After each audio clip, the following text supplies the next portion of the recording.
Hey guys, welcome to TechTeam channel. Hope you are doing well. In this video, I'm gonna show you how you can change your Discord password. This is super simple. Just go to open your Discord account, then go to this user settings or settings cogwheel. Then you'll find here my account, the first option. Scroll down and you'll find change password. Click on change password, and you have to put here your current password. Your current password here. Put here your new password.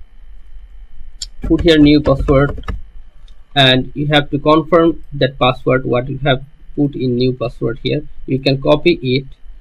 Sorry, you cannot copy it. Here's the copy option is disabled, so you have to retype here a new password. So this password and this password should be matched. Okay, and current password should be right or correct. Then click on done. If you click on done, your whole password will be changed. So next time when you log into Discord, you have to put your new password.